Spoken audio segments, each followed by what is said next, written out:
Do you know that Ingonyama Trust from time to time is supposed to give an accountability to Parliament?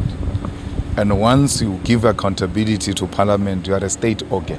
Well, you have to give him credit. Julius Malema is pretty impressive. Now he's also a lawyer telling us what is happening with the Ingonyama Trust in KwaZulu-Natal. Yeah, his logic is unbelievably perfect. It's flawless. You know, he says here that once you give accountability to Parliament, you are a state organ. So the land owned by the Ingonyama Trust is owned by the state because the king is the state. No, the Zulu Kingdom is not a sovereign nation.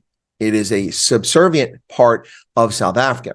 So from that line of logic, one could say that, well, he's correct. It is an organ of the state. It's not an organ of the state. By that logic, if you give accountability to Parliament, you're a state organ. Well, everybody who files a tax return, everybody who pays value-added tax, everybody who lands at a point of entry is owned by the state because you're giving accountability to the government. You're providing information they demand in order for them to function. What a ludicrous statement this is. How does he come up with these things? They're real winners, I'll tell you. Juju, at it again.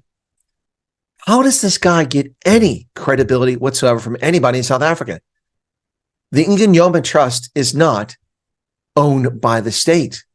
It's owned by the Zulu people, transferred to them by the National Party before the end of the apartheid era on land that was traditionally occupied by the Zulu Empire.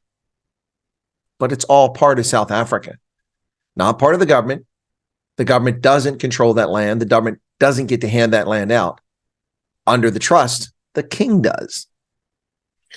Juju, you're at it again, buddy. You're at it again. I have no idea what you're talking about.